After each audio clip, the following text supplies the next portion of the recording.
Halo semuanya, kembali lagi bersama kami di Jakarta Next Step Public Education Series, yaitu sebuah series kolaborasi antara Masyarakat Transportasi Indonesia Wilayah DKI Jakarta atau MTI Jakarta dengan Transport Podcast. Em, Kali ini bersama saya Haikal dan juga ada Pak Yusa dan juga Ibu Retno dari MTI Jakarta dan rekan-rekan Travel Podcast kalian semuanya akan ngobrolin nih lanjut lagi terkait apa aja sih permasalahan Jakarta setelah 4 episode bersilang. Kini di episode 5 kami akan bawakan terkait em, permasalahan kendaraan pribadi yang masih jadi mendominasi di Jakarta ini. Ya, seperti biasa ya, memang kalau ngomongin Jakarta itu kalimat yang terucap pertama adalah macet gitu kan ya. Dan dari tahun ke tahun eh, isunya sih sama aja, mau ada ekstensi dari angkutan umum, tapi tetap aja namanya kemacetan tuh tetap jadi momok lah gitu. Ya tiap hari orang commuting, pasti ketemunya macet, bahkan emang yang memadati itu juga orang-orang dari luar Jakarta. Dan kalau kita ngelihat ya, katanya sih sudah ada banyak banget nih jurus-jurus yang dikatakan jitu lah gitu, seperti pajak progresif, terus juga yang sekarang nih jumlah kendaraan di Jakarta tuh udah sampai 24 jutaan, itu banyak banget asli gitu. Dan strategi-strategi ini tuh sebenarnya juga udah ada datanya gitu ya. Ini dari Litbang Kompas yang mana itu jumlah kendaraan itu tuh selalu naik gitu. Dan total perjalanan orang di Jabodetabek itu juga naik gitu dari tahun ke tahun. Dan ya ini jumlah kendaraan bermotor juga sama naik. Dan lalu terkait penggunaan transportasi untuk berkomuter nih di Jakarta itu ya, bisa dilihat bahwa yang masih mendominasi adalah mobil dan sepeda motor, yang mana itu uh, um, merupakan kendaraan pribadi dibanding kendaraan umum, angkutan umum lainnya gitu ya, yang mana sangat kecil banget nih sekarang mode share-nya gitu.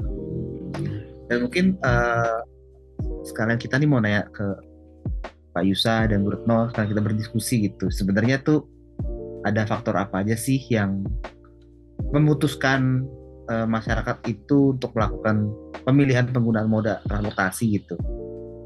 Mungkin kita bisa diskusi dari sini dulu nih, Bapak Ibu nih. Monggo Pak Ya, Yusa. halo. Yes. Maaf ini ada kereta lewat.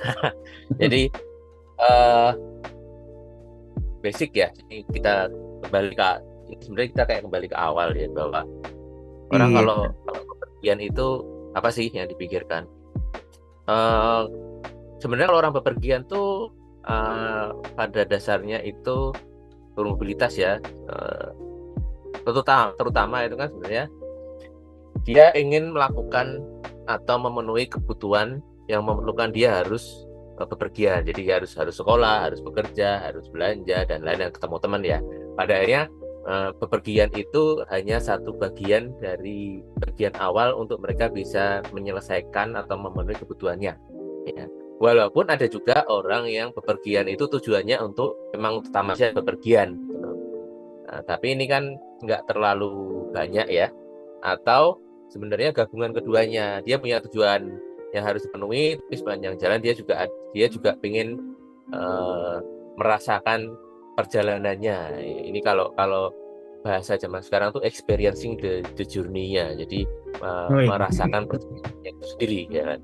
Ya kemarinnya ini experiencing journey ini kayaknya kok semakin semakin dirasakan ya, semakin diharapkan ada untuk mereka nggak sekedar sampai tujuan, tapi juga sampai tujuan dengan selamat, dengan nyaman, ya, dengan cepat. Jadi mereka pun pengen bisa menikmati perjalanannya, ya.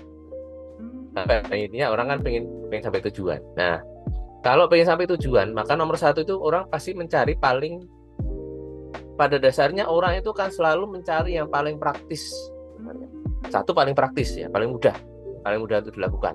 Namanya orang itu pasti sebisa mungkin paling mudah.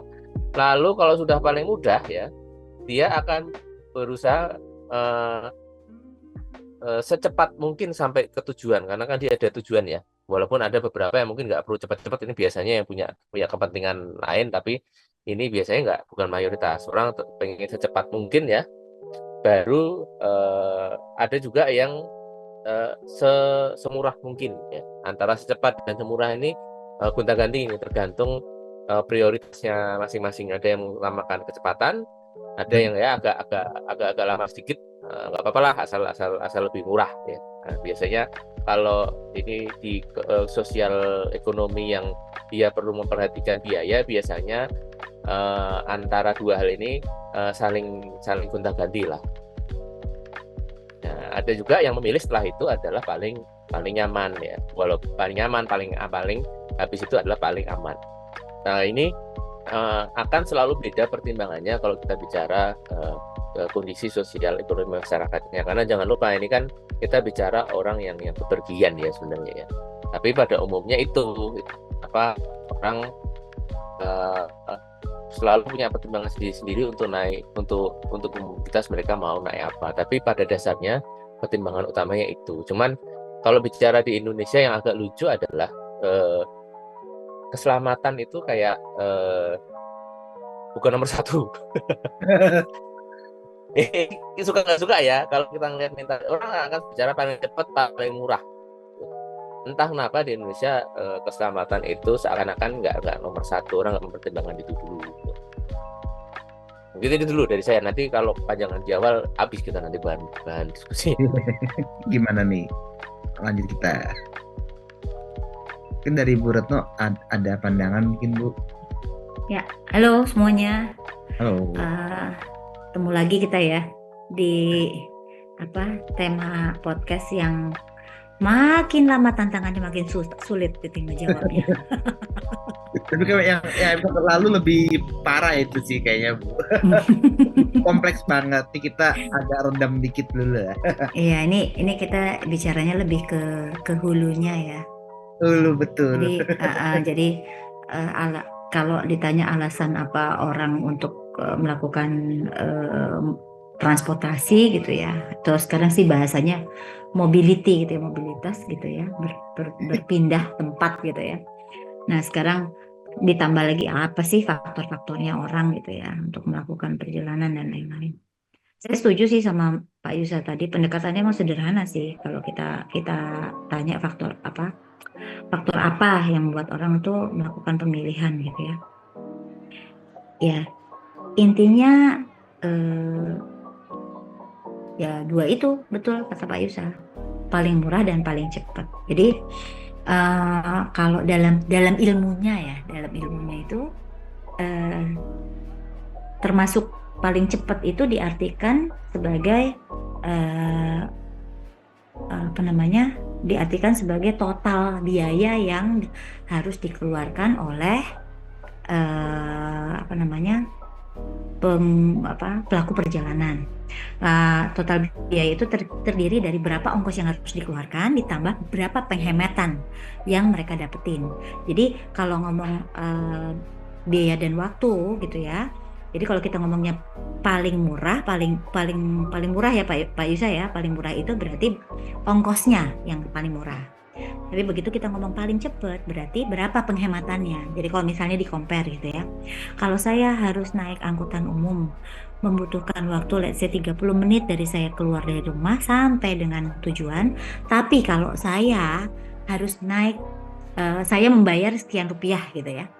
Ya kan? Ditambah dibandingkan dengan kalau misalnya saya naik motor, mungkin lebih cepat, benar-benar door to door, butuhnya Ya, 15 betul. menit, ya nggak? Nah itu kita hitung tuh, butuh 15 menit perjalanan itu mengeluarkan ongkos berapa gitu ya, Mm-mm. mengeluarkan biaya berapa, dikurangi dengan penghematan waktu selisih 15 menit itu. Padahal dengan 15 menit saya bisa produktif mengerjakan apa. Nah itulah yang menjadi sebenarnya fundamental pada saat, dua faktor fundamental pada saat orang memutuskan untuk melakukan pemilihan moda, mau pakai yang mana nih gitu. Dengan membandingkan seperti itu, maka kita jadi tahu kenapa orang cenderung memilih A ketimbang B.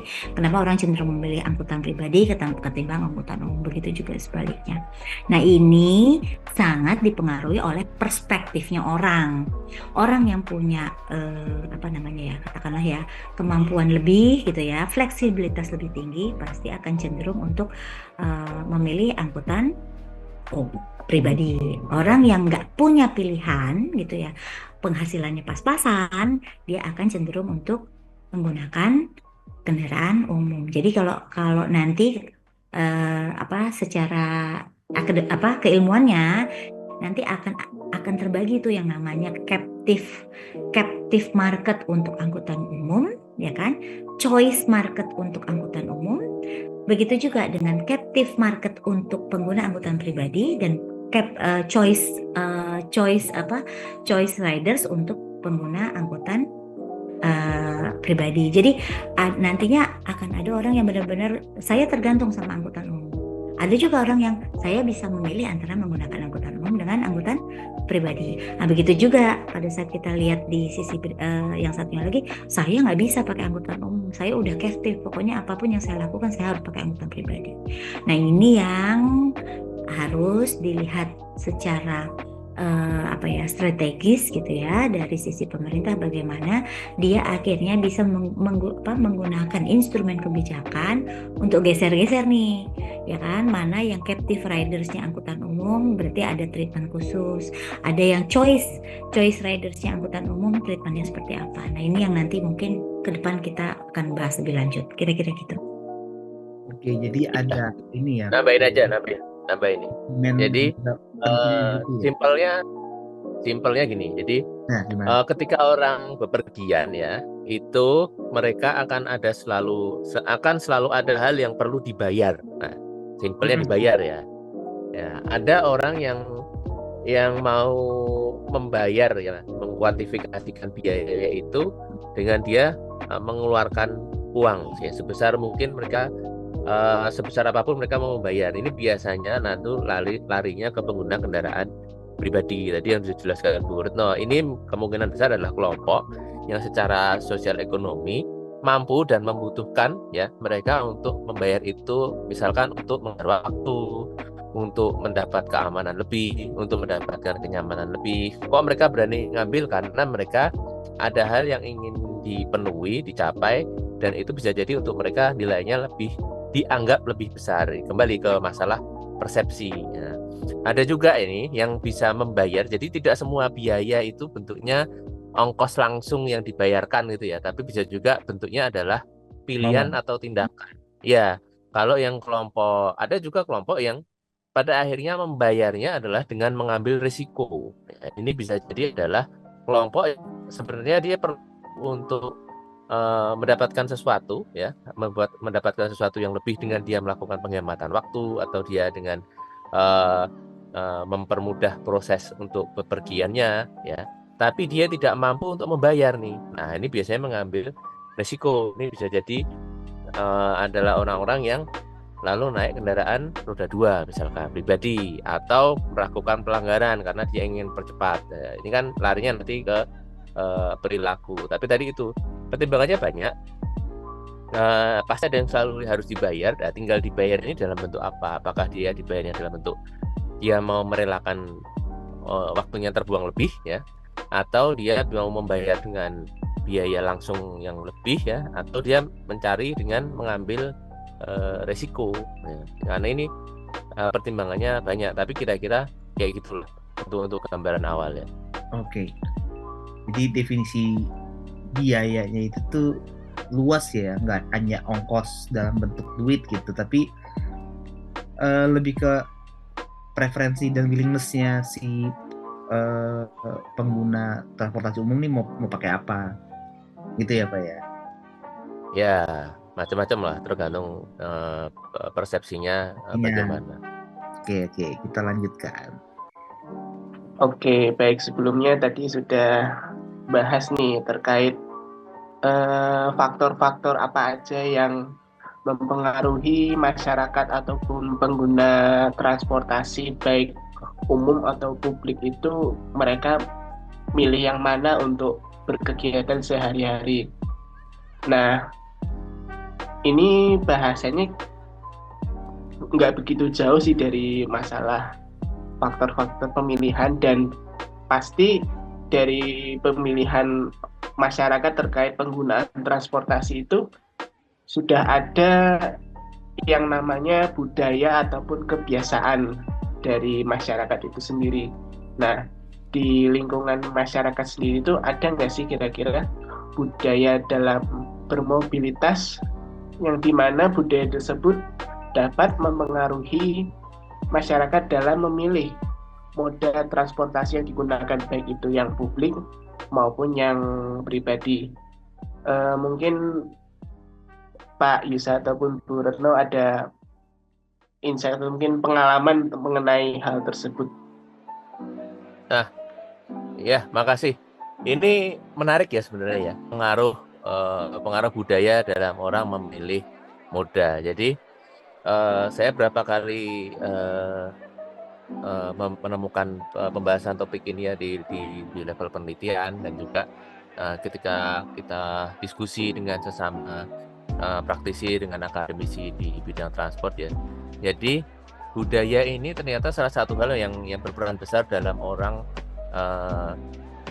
melakukan pemilihan moda ya. Apalagi budaya yang sifatnya historis ya. Jadi kalau kita melihat negara-negara di luar Indonesia lah ya, yang itu punya pengguna angkutan umumnya tinggi ya, dan kondisi layanan angkutan umumnya pun bagus, terawat gitu ya, itu rata-rata memang negara yang secara negara dan secara masyarakatnya memang secara historis itu punya budaya dan sejarah naik angkutan umum. Jadi untuk mereka naik angkutan umum itu tidak ada masalah dan tidak ada bedanya dengan mereka naik kendaraan pribadi ya. Jadi itu adalah masalah pilihan. Jadi untuk secara dasar itu adalah pilihan, dan ini tidak menjadi barrier tersendiri ya, tidak menjadi hambatan tersendiri untuk orang mau naik atau tidak naik.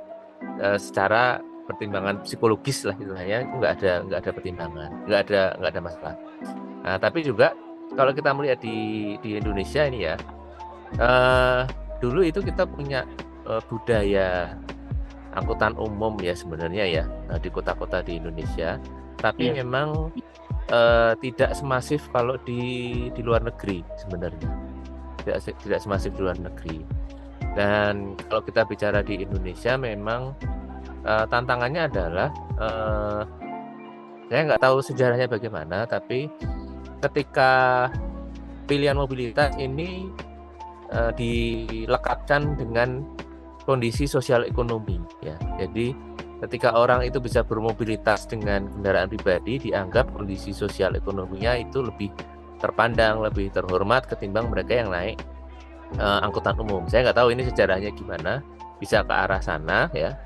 Tapi kita bisa rasakan di sehari-hari bahwa kondisi ini juga yang akan menjadi pertimbangan untuk orang naik angkutan umum atau tidak ya, untuk kegiatan sehari-harinya, karena ada semacam tekanan sosial ya, bahwa orang yang naik angkutan umum itu seakan-akan tidak setara dengan yang naik kendaraan pribadi. Ya, ini salah satu barrier ya, walaupun mungkin tidak ada yang pernah menyebutkan secara langsung, secara jelas, tapi ini jelas terjadi di masyarakat yang kita rasakan sendiri. Jadi ini mungkin salah satu contoh bahwa budaya ini sangat penting dalam mempengaruhi pilihan orang itu mau naik kendaraan umum atau tidak ya. Nah, karena kita juga nggak tahu orangnya ada pertimbangan untuk mencapai tujuan itu apa. Tapi ketika ada barrier ini, maka itu jadi lumayan tantangan ya. Terutama ketika nanti orangnya punya dalam posisi bisa menjadi, tadi sudah jelaskan ya, choice. Jadi dia bisa memilih nih. Ketika dia bisa memilih, ternyata angkutan umum itu dianggap lebih rendah, akan cenderung orang untuk naik kendaraan pribadi. Itu dari Purutno mungkin ada yang mau nambahin nih. Oh, ada dong. Saya punya pengalaman. Nah, gimana tuh, Bu? Oh, benar-benar punya pengalaman. Ini pengalaman yang tadi relate banget kalau Pak Yusa tadi ngomongnya soal budaya, contoh dan lain-lain. Saya mengalaminya. Jadi dulu waktu saya masih bertugas sebagai saya dulu pernah di Pekanbaru, ditempatkan 8 bulan di sana. Waktu itu saya masih bergabung di Institute for Transportation Development Policy (ITDP) kalau kalian pada ini ya familiar dengan ITDP lah. Dulu saya gabung dengan ITDP. Tugas saya di Pekanbaru itu karena memang salah satu programnya ITDP adalah memberikan pendampingan teknis untuk Pemkot Pekanbaru. Pada saat itu Pekanbaru sedang merancang untuk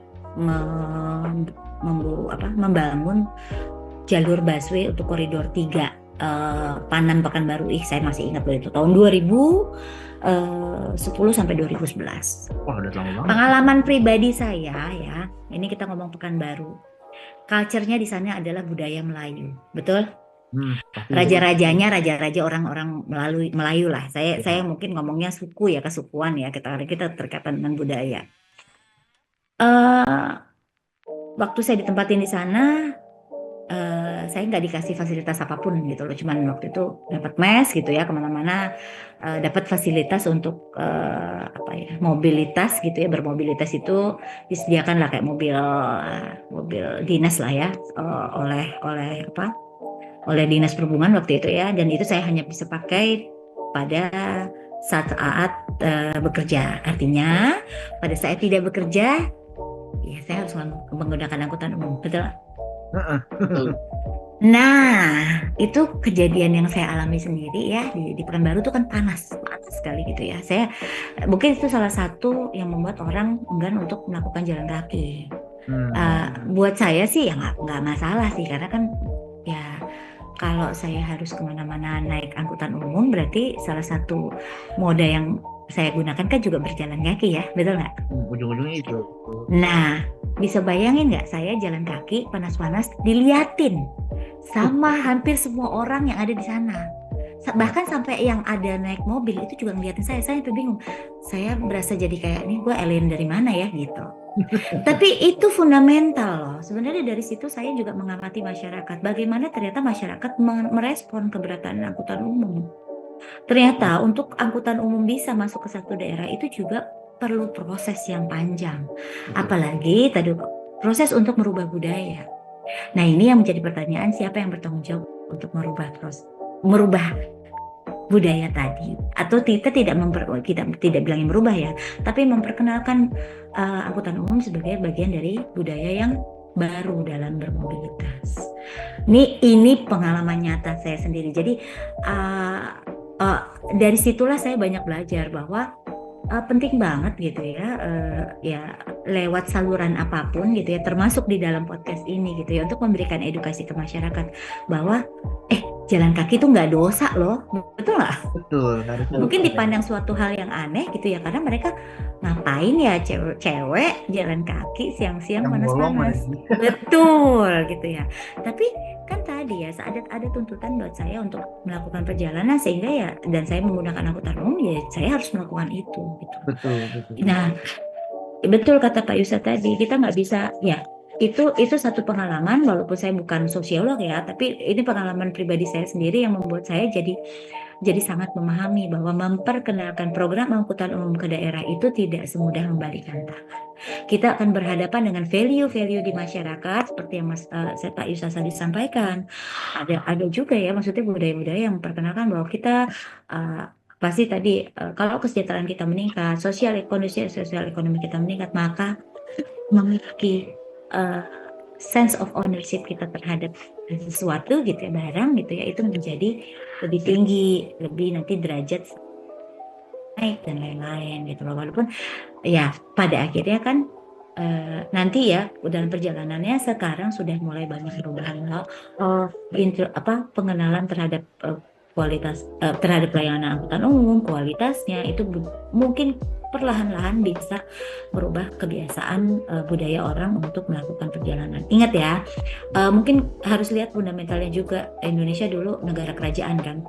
Jadi hal-hal seperti itu gitu yang berkaitan dengan apa Pak Yusa, materialistis gitu ya, kita harus lihat itu loh ya, kita harus lihat dari situ, sisi itu masih penting, masih menjadi satu hal yang penting untuk ditonjolkan. Belum melulu soal produktivitas. Mungkin kalau di Eropa itu menjadi familiar menggunakan angkutan umum. Kebayang nggak kalau kita menggabungkan semua orang dari strata sosial, berbagai strata sosial ada di satu tempat, lo bareng-bareng di situ, lo menggunakan angkutan umum, kamu menggunakan angkutan umum. Kebayang nggak? Dari situ aja kita udah bisa bahwa angkutan umum itu memang diperkenalkan di negara-negara dengan paham sosialis. Iya. Di mana dia tidak mengenal strata sosial. Kalau kita negara kerajaan, ingat ada proletar, ada bourgeois, itu juga. Di situ kita angkutan umum menjadi tidak betul, angkutan umum menjadi tidak menarik. Nah, tantangannya buat negara-negara yang memang secara fondasinya sudah kayak ngomongin feodal gitu ya, dasar terbentuknya suatu sistem kenegaraan dari feodal, dari kerajaan, dari sistem-sistem seperti itu gitu ya, itu pasti begitu dia berubah sistemnya gitu ya, termasuk angkutan umum gitu ya, dalam konteks penerapan program angkutan umum, maka ada budaya, ada kebiasaan yang harus dirubah. Kadang-kadang jadi lupa bahwa message untuk menyukseskan program itu nggak semata-mata dengan kita membangun angkutan umum kemudian orang akan berubah budayanya, nggak semudah itu. Itu dari saya, makasih. Ya,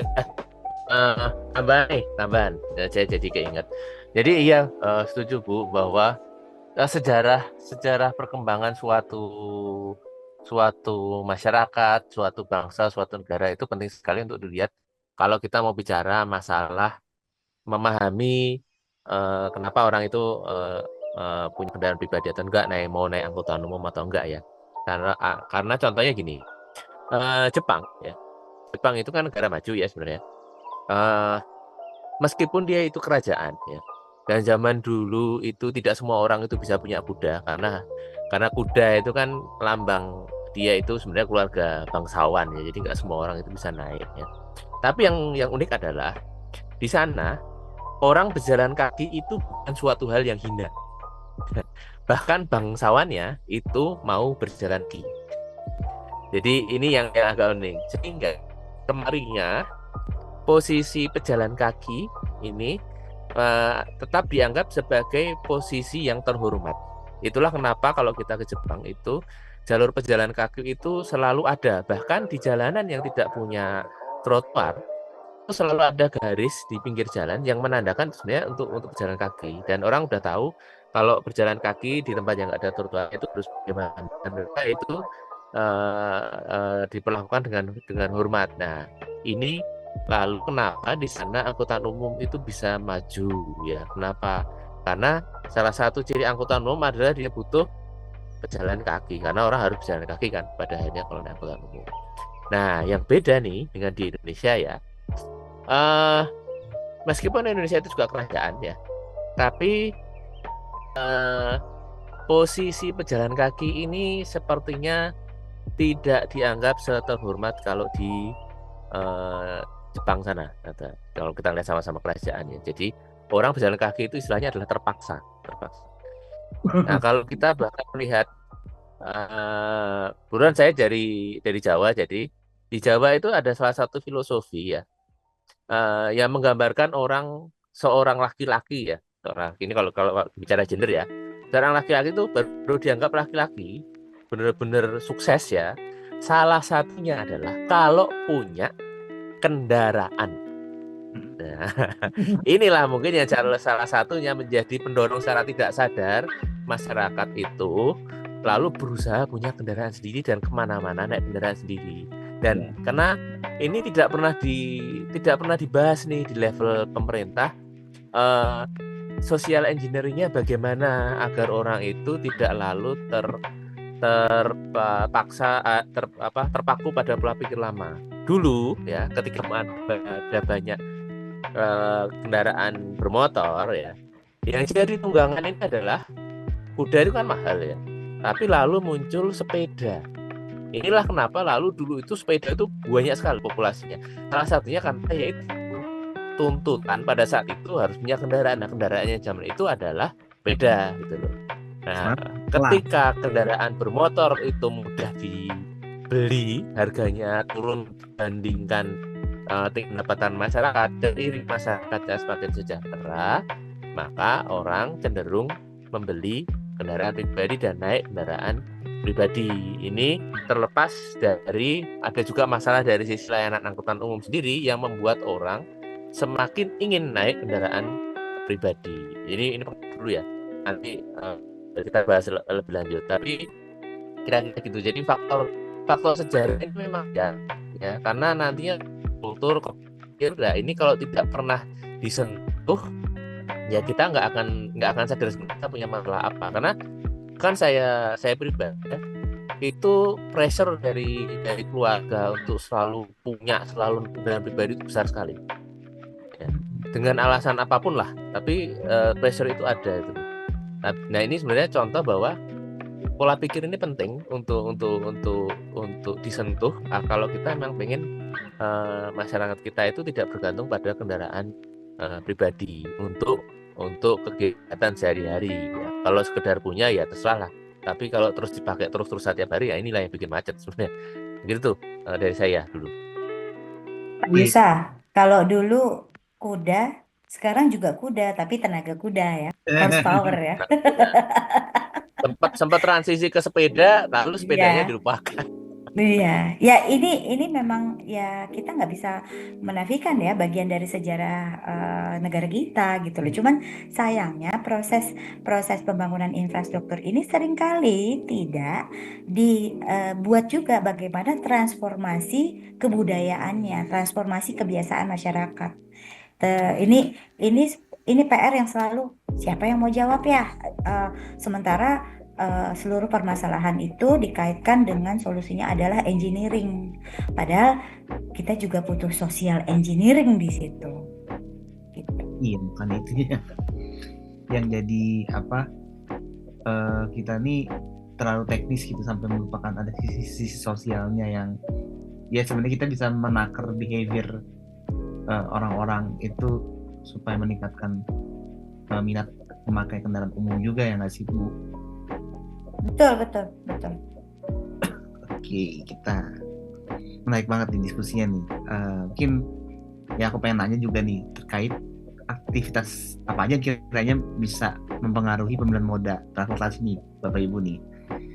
Kayak apakah aktivitas ya misalnya emang harus berpindah dalam waktu cepat nih, kayak contoh lah meeting dari tempat satu ke tempat lain gitu yang harus rush gitu dan memang harus rely dengan transportasi umum gitu, atau apa aja sih kira-kiranya? Ya, ini menarik nih. Aktivitas apa? Sebenarnya kalau kecepatan ya itu kan sebenarnya tergantung kondisi angkutan umumnya juga ya. Ada kala angkutan umum itu bisa lebih cepat ya untuk mencapai suatu tujuan perjalanan ketimbang naik kendaraan pribadi. Kalau memang kondisi jalanannya itu ternyata banyak hambatan dan angkutan umumnya berbasis rel, praktis bebas gangguan di jalan lah ya. Tapi ini kan sifatnya kalau ngejar waktu, bukan karena aktivitas itu sendiri ya, tapi karena dia ingin mengejar waktu. Tapi kalau kita bicara aktivitas ya,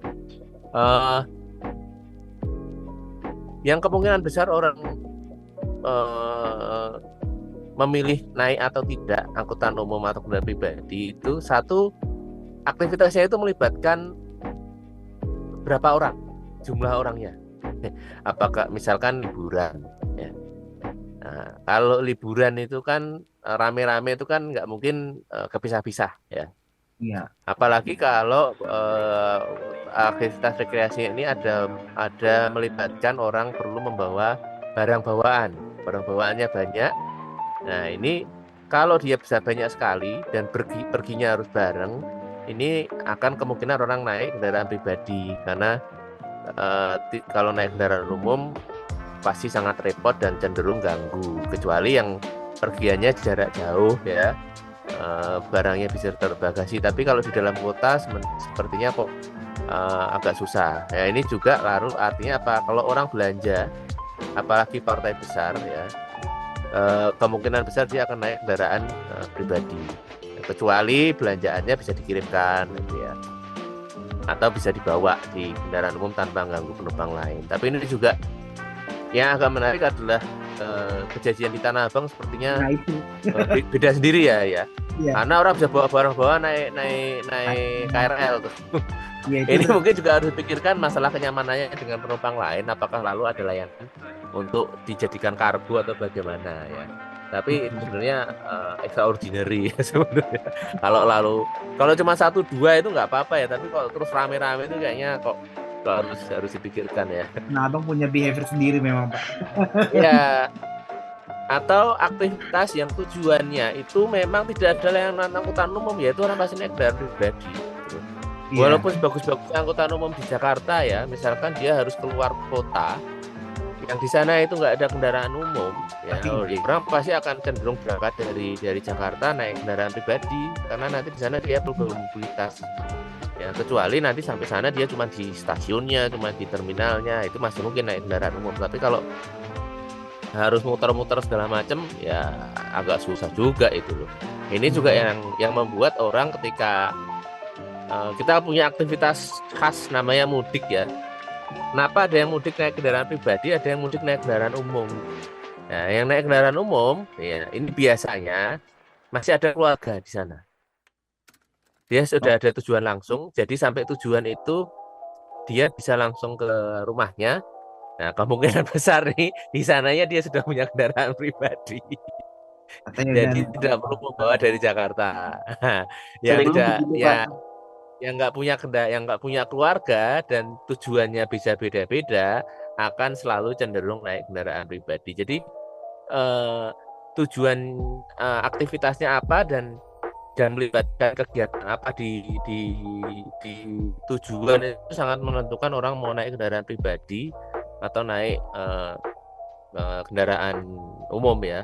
Kayak dulu saya ada pekerjaan di luar Jawa ya, saya bisa naik kendaraan umum ke luar Jawanya, tapi sampai sana tuh akhirnya saya dijemput mobil dinas karena nggak ada angkutan umum yang proper juga di sana. Dan di itu kota tujuannya praktis saya naik mobil dinas karena nggak proper angkutan umumnya. Jadi kita harus melihat perjalanan itu secara keseluruhan. Kita nggak bisa maksa orang, ayo mudik naik kendaraan umum, ayo liburan naik kendaraan umum. Dulu dia di tujuan mau ngapain dan ada apa di tujuannya, kira-kira gitu. Bu Retno mungkin mau nambah? Ya, thank you Pak Yusa. Mungkin harus dipisahin dulu ya. Tadi Pak Yusa saya mungkin koreksi dikit. Kalau di bahasa kita tuh agak susah ya ngomongnya. Tuh maksud dan tujuan. Kalau maksud perjalanan iya. Jadi kadang kita suka mix up dengan tujuan. Kalau tujuan itu destinasinya. Itu kalau di bahasa Inggris lebih bangkap, lebih mudah ya.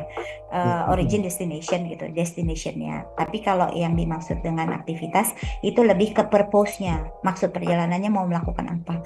Nah, udah pasti kalau dibilang tadi aktivitasnya apa? Ya, aktivitas yang commute, perjalanan ulang-alik, itulah yang nanti akan lebih condong untuk orang menggunakan katakanlah angkutan umum gitu ya, karena ulang-alik ya.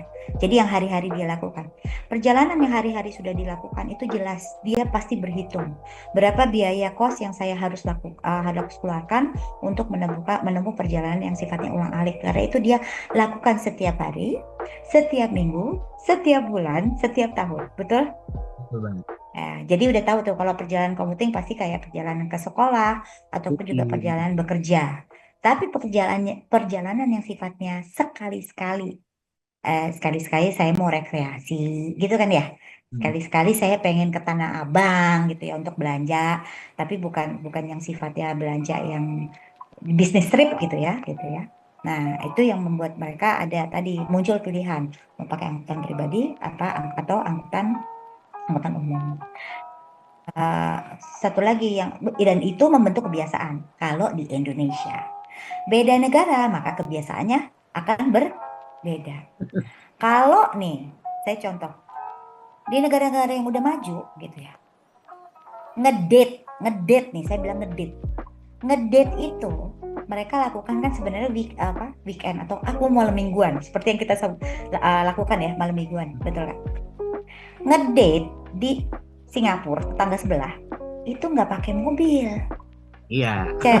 Ngedate di Jepang nggak pakai mobil. Cewek-cewek dengan high heelsnya mereka cantik-cantik wangi-wangi. Kalian kalau ke sana coba weekend naik MRT itu isinya cantik semua, nggak ada yang jelek, percayalah. Betul, Iya betul. nggak? Ya kan? Benar. Nah, Benar. ya itu makanya tadi Paling sebenarnya paling sih naik sapi. kalau kalau makanya kalau kita pasti ngomong nggak mau naik angkutan umum nanti gue bau lah keringetan dan lain-lain. Iya. Tapi itu tidak terjadi di luar. Nah, balik lagi tadi kalau ngomongin aktivitas ya, bagaimana kita tanda kutip mungkin kaitannya ada dengan budaya yang tadi membentuk budaya gitu ya lewat edukasi dan lain-lain gitu sehingga pilihan orang untuk menggunakan angkutan umum dia mau secantik apapun dandan gitu ya kalau dia merasa saya lebih nyaman dengan saya lebih oke gitu ya dengan angkutan umum dia pasti akan milih yang umum.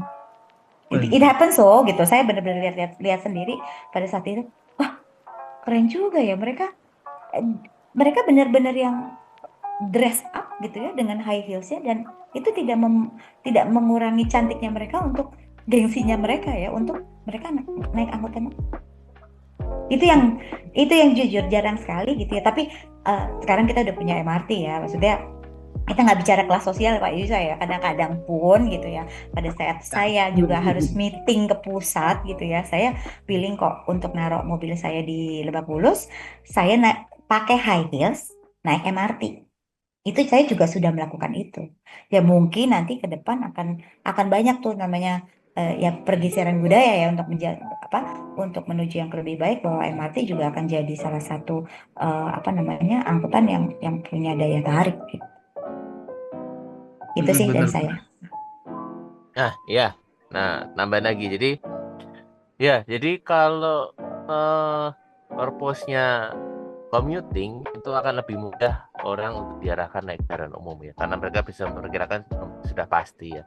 Tapi yang sifatnya tidak berulang ini, orang akan selalu muncul apakah mereka naik kendaraan pribadi atau tidak. Nah, sekarang ini ya kalau kita bicara zaman sekarang di Jakarta ya, tantangannya adalah ternyata pola kerja bahkan yang membutuhkan di pagi dan di sore itu commuting, pola kerjanya itu ternyata sudah tidak melulu hanya orang datang ke tempat kerja lalu pulang ya.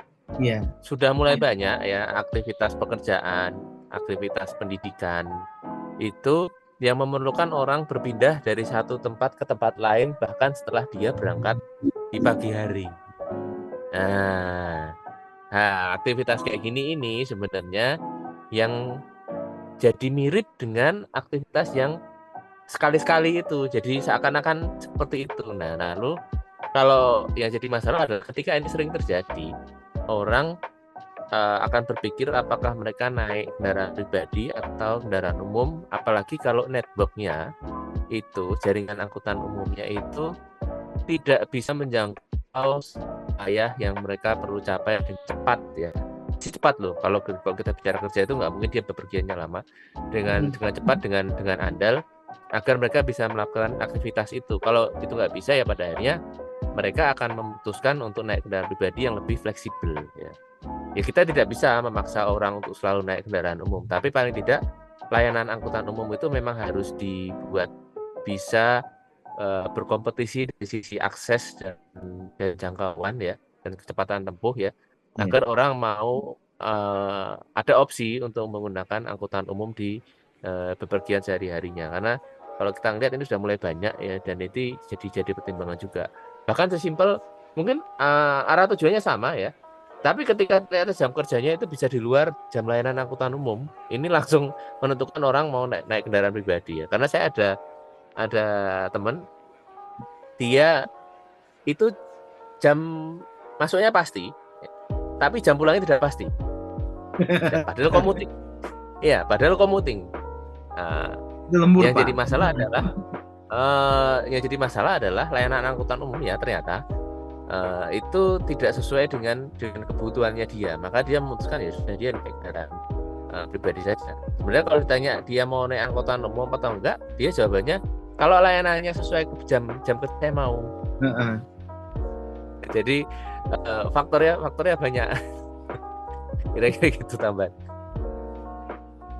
Oke. Ternyata banyak banget ya, dan aku setuju tuh dengan Bu Retno, mungkin kita menormalisasi ngedate dengan transum ya, tapi ya tergantung kondisi di posisi mana dulu gitu. Ya, ini kita lanjutkan lagi, mungkin siapa yang mau bertanya atau mendiskusikan, monggo. Ini berat banget. Ini terakhir loh. Berat ini. Ini terakhir loh. Karena gini, ngomongin seberapa besar antisipasi gitu ya Jakarta akan kebutuhan sistem infrastruktur. Saya cuma satu hal sekarang yang menjadi isu nasional. Kita butuh duitnya dari mana? Jadi ada duitnya, apa komitmennya seperti apa? Ini harusnya kita tanyakan pada para pejabat, para pemimpin kita ini.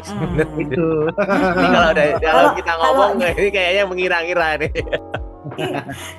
Cuman kan ini jawabannya sudah pasti, duitnya dari mana. Nah, kalau udah soal duit kan ini balik lagi ya, kantongnya yang mana, betul nggak?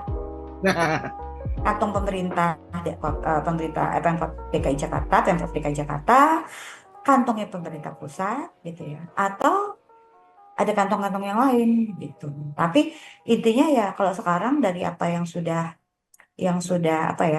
dilakukan ke perencanaan, policy gitu ya, segala rupa lah ya untuk tadi membangun dan mengembangkan infrastruktur gitu ya. Pertama, uangnya siapa? Uang itu nggak hanya ngomongin pembangun, tapi pada saat dia harus mendeliver layanan itu kan butuh uang juga, betul nggak? Siapa yang menanggung beban operasional dan maintenance? Ya nggak? Jadi isu pembiayaan di sini menjadi berkelanjutan selama programnya masih juga berkelanjutan. Jadi kayak ini kan, bikin Jabodetabek Transport Master Plan. Katakanlah kalau kita ngomongnya dari sisi ke kiri ke kanan, ini kan semacam timeline ya. Timeline apa saja yang akan dilakukan ya. Rencana Induk Transportasi Jabodetabek. Ada nomor 1 sampai nomor 8. Berarti dari nomor 1 sampai nomor 8, berapa biayanya dan siapa yang bertanggung jawab atas biaya itu? Setuju? Ya nggak? Kan memahaminya begitu. Berapa tuh gitu? Iya, memahaminya begitu. Baru kita di akhirnya nomor 8 ini hasilnya apa? Tercapai dong, bener nggak? Tercapainya pembangunan transportasi sesuai dengan master plan. Setuju? Betul. Nah, itu yang menjadi isu utama sebenarnya, jujur tidak hanya terjadi di level Pemprov DKI Jakarta, Jabodetabek gitu ya, tapi ini sudah menjadi isu secara nasional. Duitnya siapa? Balik lagi, siapa yang mau membiayai? Monggo Pak Yusa. Iya, ini berat tapi kita harus ngomong lah, biar kita sama-sama berkembang, sama-sama dewasa, sama-sama bangun dah. Kita mantik aja Pak. Kalau kita coba lihat jadi bahwa seberapa siap Jakarta ya. Kalau kita melihat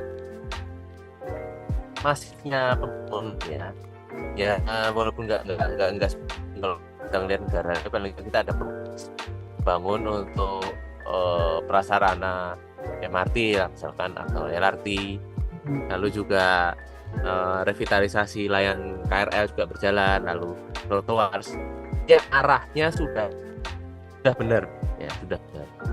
Tapi ya, bukan kalau kita memang ingin untuk menjadikan Jakarta itu lebih berorientasi kepada angkutan umum, maka yang paling dasar saja revitalisasi trotoarnya tidak bisa dengan tingkat seperti sekarang.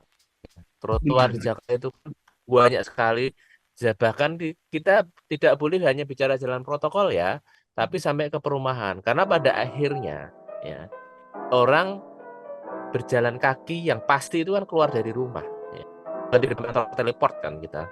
Bukan tiba-tiba teleport sampai trotoar depan kantor kan, tapi dari depan rumah. Jadi pembangunannya harus jauh lebih cepat, jauh lebih masif, dan harus mengutamakan prinsip ketersediaan dan fungsional. Jadi godaan untuk membangun dari sisi estetika mungkin harus agak direm ya, bukan lalu bikinnya jelek ya, tapi yang penting adalah rapi, fungsional, sesuai kaidah desain. Itu untuk sisi trotoar ya. Nah, dari sisi angkutan umum ya mau dibikin lebih cepat agak susah karena berat ya. Dari sisi angkutan umum ya, yang bisa kita kritisi adalah kalau memang ingin Jakarta maka tadi dari sisi pendanaannya, ya, pembiayaannya harus jelas. Sekarang itu kan dengan proporsi subsidi sangat besar ya, maka saya yakin pendapatan utama para operator itu lebih pada subsidi. Ya, artinya bahkan setelah pembangunan, ya, operasionalnya ini sangat bergantung pada suntikan subsidi dari pemerintah. Betul. Nah, bagus bahwa pemerintah itu memberikan subsidi, tapi ya kita harus memikirkan bahwa layanan angkutan umum yang sehat, ya, subsidinya ya, lebih karena memang ada golongan yang membutuhkan. Kita harus mengakui ini bahwa kok diskriminatif gitu ya, istilahnya milih-milih. Kan sebenarnya kan subsidi itu kan diberikan kepada yang memerlukan kan ya, apalagi kita realistis lah pada kemampuan. Subsidi itu diberikan ekonomi kepada kita. penumpang. Ya, kepada Ya, penumpang Pak yang Isa, ya. memang membutuhkan sebenarnya. Kalaupun mau semuanya, ya harus realistis juga gitu. Tidak lalu. Ada nggak gitu? Ya, karena kita harus berpikir segini. Tarif itu memang ditarik dari masyarakat ya, karena akan membebani ya. Tapi yang benar adalah pada akhirnya pendapatan dari tarif ini kan dikembalikan juga ke masyarakat dalam bentuk layanan, karena kan subsidinya itu kan sebenarnya mengisi kekurangan dari pendapatan tarif kan. Ya. Nah, harus dipikirkan mekanisme yang lebih balance nih antara subsidi yang diberikan dengan pendapatan dari tarif. Bukanlah membebani ya, tapi harus dikembalikan masyarakat pendapatan ekstranya ini dalam bentuk apa? Reinvestasi dong, pengembangan layanan, pembaruan kendaraan, layanannya lebih tepat waktu, lebih andal. Jadi masyarakat itu merasakan apa yang mereka bayar. Ini kalau kita ingin bersiap di jangka panjang, karena tidak mungkin ya. Sekarang itu kan subsidinya total sekitar Jakarta itu mungkin sudah hampir 5 triliun ya. Antara 4 atau 5, saya agak lupa ya. Dengan penumpangnya, nah penumpangnya itu sekitar dengan Transjakarta MRT mungkin sekitar 1,5 juta. Dan kita tidak tahu ini orangnya sebenarnya double counting apa enggak, karena enggak ada sistem yang mantau ya. Nah, sekitar 1,5 juta dengan biaya 5 triliun. Saya tidak mempermasalahkan 5 triliunnya, enggak. Tapi kita harus berpikir dengan 5 triliun ini bisa nggak sih mengangkut angkutan lebih banyak ya, tanpa harus investasi yang masif. Jadi ketika Jakarta ingin bersiap, maka kita harus agak berat ya. Jadi kita harus berbicara optimasi apa yang didapat dengan apa yang diinvestasikan, dengan apa yang diberikan ya. Kita harus mengakui bahwa kita punya keterbatasan keuangan, ya, tapi kita tidak boleh mengorbankan layanan, gitu loh. Dari dia karena dia nggak bisa dibeban, ya kita harus ngitung ke arah sana, dan pemerintah juga harus benahi di sektor transportasi umum. Tadi dulu kan kita sudah bahas nih berkali-kali. Ya kalau mau pengguna angkutan umumnya ini lebih masif, orang itu tidak keberatan naik angkutan umum, ya tadi, maka integrasi dengan kawasannya harus jalan, maka harus nyaman juga orang mau berjalan kaki. Lalu pendapatan yang terkait sektor transportasi harus dikembalikan ke transportasi, misalkan parkir, ya harus dibalikin lah untuk ngurusin transportasi, jangan lari ke yang lain gitu. Iya. Jadi ada dorongan sektor transportasi ini bisa menghidupi dirinya sendiri.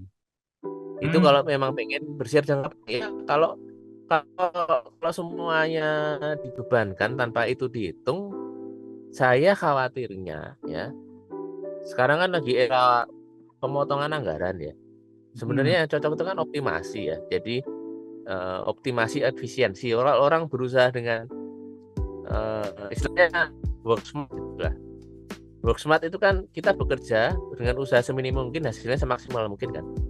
Yes. Mungkin sudah saatnya kita dari sisi angkutan umum, dari sisi layanan, dari sisi transportasi, ya harus berpikir ke arah sana, gitu loh.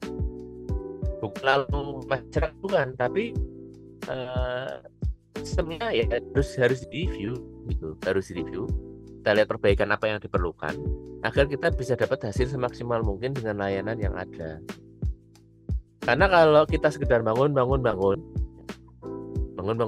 operasionalnya full ke subsidi atau mayoritas ke subsidi, yakin kita hanya menunggu waktu aja, nanti kita nggak mampu membiayai. Itu khawatirnya sebenarnya.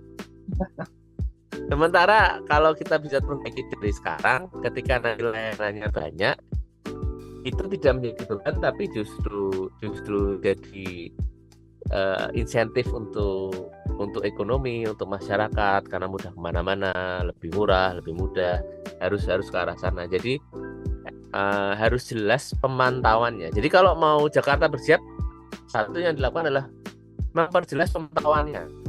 Nah, kalau udah pemantauan, maka kita review apa yang harus diperbaiki. Kita nggak usah jauh-jauh lah, kalau bangun kita butuh duit, nanti duitnya nggak ada lagi. Bangun selesaikan apa yang ada, ya, tapi yang sudah ada harus dioptimalkan dong. Itu kalau ingin Jakarta bersiap nih ke masa depan. Berat ini topiknya. Tapi jadi pemantik Pak untuk apa ya, mendengarkan ya gitu para pemangku. Ya saya bukan anti subsidi, ya, enggak. Subsidi itu pasti akan dibutuhkan. Tapi kita mau sejauh mana ini? Yang nggak tahu gitu, tepat sasaran tuh apa mana gitu. Definisi itu kan saya yang agak kurang setuju adalah yang selalu digambarkan angkutan umum tidak bisa mandiri secara keuangan. Saya nggak setuju itu. Kenapa? Kalau kita bicara layanan angkutan umum yang demand itu memang sangat perlu dukungan pemerintah yang full, ya. Tapi untuk yang perkotaan harus jelas langkahnya agar bisa lebih mandiri, ya, bukan full mandiri, lebih mandiri. Agak berat kalau full karena lawannya banyak, yaitu dari kendaraan pribadi sampai tata kota dan lain-lain. Tapi lebih mandiri. Kenapa? Jadi harus jelas jalannya. Untuk dari sisi dukungan pemerintah untuk operasionalnya bisa sepa. Ingat ya, uang yang kita pakai untuk mensubsidi operasional artinya kita memakan uang yang bisa dipakai untuk membangun. Ini yang orang sering lupa nih. Jadi dengan uang yang sama kita mau gitu. Karena kalau bangun nanti nambah subsidi lagi, maka biaya untuk membangun makin tergerus dan harus membiayai operasional. Menurutnya ada mau nambah, Bu? Berat. Dia pikir-pikir kayak juga ya. Pikir. Ini beneran nih bicara subsidi. Kita mau bicara subsidi salah satunya di sini. Tipis boleh lah, Bu. Beneran nggak? Kalau beneran, coba gini. Mungkin dari tim transport nanti coba cari definisi subsidi dari peraturan Menteri Perhubungan yang baru. Saya lupa yang mana.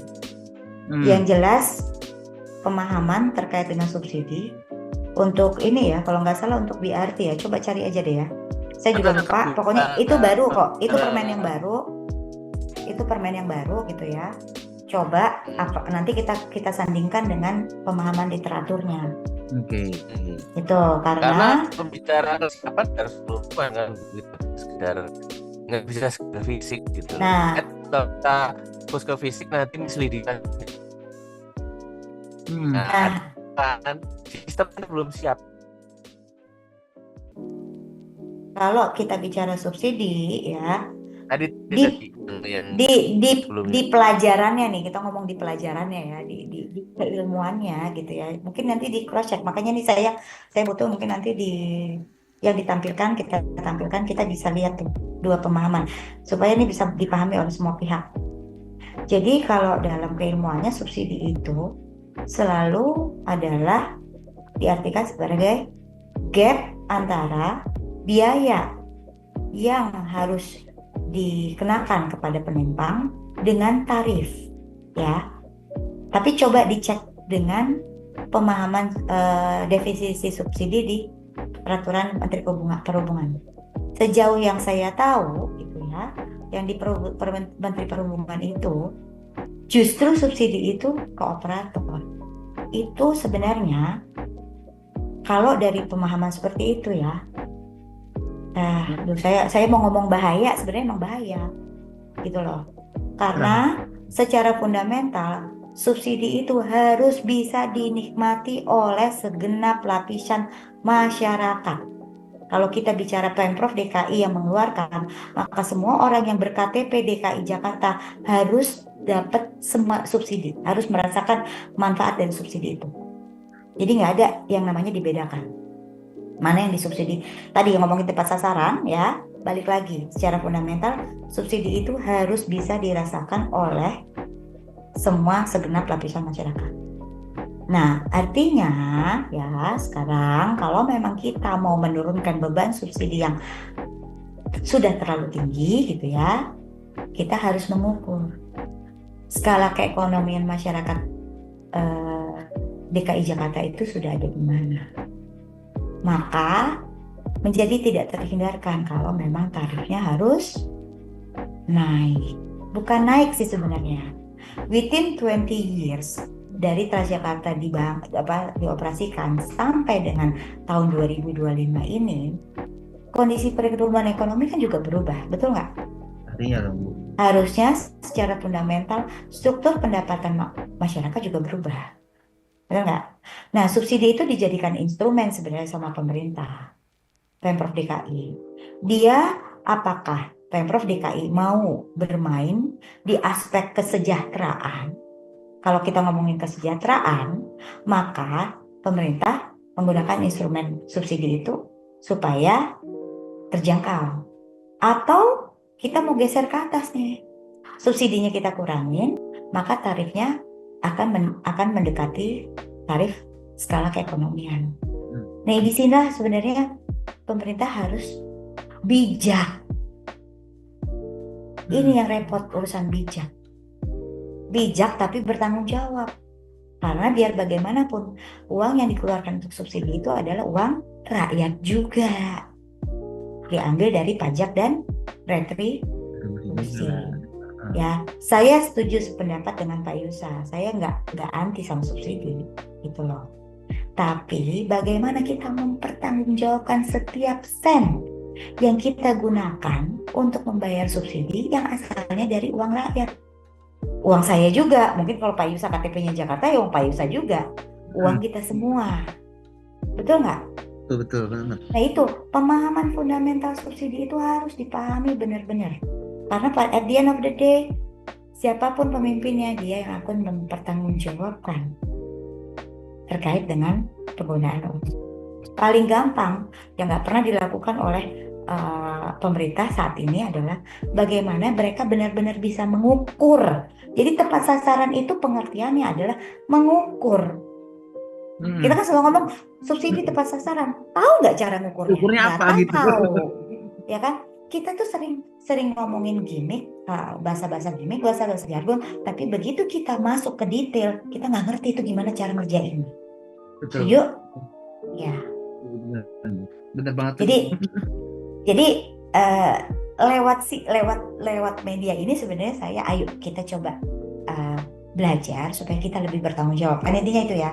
Kalian juga nanti yang akan meneruskan ini gitu ya. Coba bertanggung jawab. Coba lihat dari kacamata masyarakat, rakyat gitu ya, sebagai tadi pembayar pajak, betul nggak, yang membayar retribusi gitu, bahwa setiap sen rupiah yang kamu belanjakan gitu ya, itu harus kamu bisa bertanggung jawabkan. Caranya apa? Diukur. Dengan kita mengukur, maka kita bisa memberikan informasi yang transparan, benar ya, terkait bagaimana subsidi tersebut dikeluarkan, dibelanjakan, di spendingnya seperti apa. Dari situ baru kita bisa melihat optimal atau tidak, betul nggak? Jadi ya makanya Bu. Tadi kalau kaitannya sama Pak Yusa, ya supaya apa? Supaya subsidinya bisa optimal sehingga kita bisa membangun lagi, betul nggak Pak Yusa? Nah, kenapa suatu negara atau suatu kota itu harus membangun? Negara atau kota ini diibaratkan seperti kita punya rumah. Kalau kita tetap membangun berarti apa? Aset kita bertambah, maka harta kekayaan kita makin bertambah, maka ekonomi kita makin maju. Jadi masyarakat yang maju, ya, negara yang maju itu pasti asetnya banyak. Makanya membangun itu menjadi salah satu instrumen untuk kita menuju pertumbuhan ekonomi yang lebih tinggi lagi. Tanpa membangun, nggak akan yang namanya negara itu akan jadi maju, akan bertambah kaya ya. Nah, harapannya bertambah kaya, masyarakatnya sejahtera, setuju? Betul. Ya. Betul. Nah, jadi arahnya ke sana. Sementara belanja subsidi itu selalu dikaitkan dengan belanja yang sifatnya operasional. Kan uang itu, tanda kutip ya, itu sebenarnya dianggap sebagai insentifnya pemerintah. Supaya apa? Saya subsidi kamu belanja transportasi sehingga uang kamu bisa kamu gunakan untuk investasi ke saham, betul nggak? Investasi ke emas, ya nggak? Jadi spendingnya masyarakat bisa turun, spending konsumtifnya masyarakat bisa turun, spending transportasinya bisa turun, supaya apa? Investasinya meningkat. Dan disitulah kita baru berhadapan sama masyarakat maju yang sudah berpikiran, bagaimana saya punya investment, kita jadi lebih kaya. Untuk apa? Bukan kayanya, tapi lebih sejahtera. Itu approach-nya ya dari sisi ekonomi gitu ya, dan itu harus dipahami sebagai fundamental kenapa kita memberikan subsidi tadi. Tapi subsidi ini tidak boleh dianggap sebagai revenue utama, betul Pak Yusa? Yang menjadi salah adalah begitu kalau kita ngomongin subsidi itu dianggap sebagai pendapatan utama operator. Itu yang salah. Mohon maaf, saya akan ngomong begitu, ya nggak? Jadi padahal dia punya tugas untuk apa? Mengembangkan bisnis transportasinya sehingga menambah jumlah penumpang, maka pendapatan utama asalnya dari tarif. Jadi lebih mandiri tuh ke situ. Nah, sekarang coba kita lihat bagaimana roadmap masing-masing operator yang ada di Pemprov DKI Jakarta ini membuat roadmapnya sehingga akan ada di titik di mana revenue yang dari tarif itu menjadi revenue utamanya mereka. Di top up lah subsidinya. Gitu. Itu aja dari saya. Thank you. Ya, kalau kebanyakan subsidi mending jadi perum. Iya, itu benar-benar. Kita punya bentuk. Kalau memang mau yang untuk pelayanan ya nggak apa-apa, jadi perum saja. Dan ternyata emang terkait ini tuh ada permasalahan di dalam pembenahan transportasi publiknya dulu, khususnya pelayanan transportasi publiknya dulu yang bukan dengan kalau secara sih sudah ada. Tapi secara sistem tadi kan sistem infrastruktur layanan ya. Iya. Secara sistem perlu banyak pembenahan ya. Kalau kita mau berpikir masalah jangka panjang ya, karena kalau bicara jangka panjang kan yang harus di Eropa. Jadi Eropa itu dulu layanan angkutan umumnya itu sangat-sangat disubsidi. Mm-mm. Dulu itu sangat-sangat disubsidi. Tapi pada akhirnya seluruh negara, bahkan seluruh satu benua itu menghadapi kenyataan pahit ketika ada krisis ekonomi. Ya. Yang paling beratnya yang selesai tahun 2008 itu kalau nggak salah. Saya ke sana 2010 itu masih berasa. Bahkan sempat mau resesi lagi waktu itu mereka merasakan kenyataan pahit bahwa ternyata dengan layanan angkutan umum yang sangat subsidi pemerintah, ketika pemerintahnya tidak mampu mensubsidi lagi, itu warganya tiba-tiba merasakan hal yang sangat berat. Jadi tiba-tiba serba harus bayarnya juga nggak murah, lalu tiba-tiba pemangkasan pegawai besar-besaran. Wah, dulu tuh beritanya demonya besar-besaran tuh. Tapi ya itu adalah risiko ketika sangat-sangat tersubsidi ya. Setelah itu mereka mulai berpikir bagaimana alokasi subsidi itu bisa lebih tepat sasaran. Ya. Jadi memang dia demand-nya nggak tinggi ya, daerah pedesaan gitu atau daerah perintis itu bisa pakai layanan. Kita punya layanan perintis sistemnya ya. Itu memang didukung pemerintah karena tidak ada demand gitu loh. Tapi kalau kita bicara kota Jakarta apa ya, Jakarta itu perintis sih. Kita kan harus bertanya ke arah sana kan ya. Bahkan kalau kita berani kritis, sebenarnya apa yang jadi kita tidak dapat karena uangnya banyak lari ke subsidi gitu. Jadi kita dapat itu dalam artian pelayanan transportasi juga ya. Jadi apa yang tidak bisa dibangun ya, karena kalau kita bicara sustainability jangka panjang, jadi keberlanjutan jangka panjang, maka ya dunia transport harus bisa menghidupi dirinya sendiri. Ya transportasi umum ya, kan kita sudah punya mekanisme tuh dari dana pajak kendaraan untuk kebutuhan transport, ya itu dilaksanakan. Cuman itu juga agak ngambang karena aspek transport itu kan nggak cuma kendaraan umum, ada juga perbaikan. Jadi kayak perlu kepastian dari Pemdanya nih. Nah kalau Jakarta, sebetulnya yang harus kita pikirkan adalah sistem untuk memungkinkan operator pemerintah tidak takut untuk mereview masalah tarif, masalah rute, ya. Tujuannya apa? Agar bisa memberikan layanan terbaik bagi masyarakat. Yang tadi Pak Yusa bilang terkait dengan angkutan perintis gitu ya, ya itulah yang tadi saya sampaikan, maksudnya di mana pemerintah harus mengeset tarif itu sebagai policy dari kesejahteraan gitu ya, karena pada saat itu pada di daerah itu gitu ya demand-nya belum cukup tapi harus terlayani kan ya nggak. Tapi begitu kita ngomong di kota besar, maka kita ngomongnya mungkin bukan di aspek kesejahteraan, orangnya udah pada sejahtera semua, maka kita bisa introduce mekanisme yang tadi. Iya. Tambahan aja. Ini mungkin bisa tambahan untuk direkam. Iya. Jadi tadi kan bicaranya kesiapan untuk menuju berorientasi angkutan umum ya. Maka yang harus dilakukan satu adalah rencana induk transportasi harus jadi dulu. Jadi ya kan kesiapan nih. Jadi rencana jangka panjangnya harus ada dulu. Ini masih perlu percepatan sepertinya karena nggak selesai ya. Yusa, dari bagian apa Bu? Yus, bagian dari rencana induk transportasi itu ada bagian pembiayaannya Yus. Mungkin salah satu yang sampai dengan saat ini belum ditandatanganin karena bagian itu masih outstanding. Kalau kita bicara keberlanjutan jangka panjang, ya kita harus suka tidak suka harus bicara sebuah layanan yang rasional ya. Jadi wajar, tidak terlalu mahal, tapi juga saya nggak ngelarang murah ya, tapi jangan dipaksa murah kalau larinya mengorbankan banyak hal. Sebenarnya kan yang penting itu. Jangan sampai dipaksa murah jadi nggak bisa investasi. Jangan sampai dipaksa murah tapi larunya jadi subsidinya membengkak. Jadi sebenarnya layanan itu wajar. Subsidi itu kan sebenarnya menjaga kewajaran harga atau sebenarnya. Oke, baik. Mungkin itu saja untuk episode kali ini dan terima kasih buat para pendengar yang telah mendengarkan episode ini. Semoga bermanfaat dan pastinya insight terbaru lah untuk kita semua. Mungkin kami dari Transport Podcast serta MTI Wilayah DKI Jakarta pamit undur diri.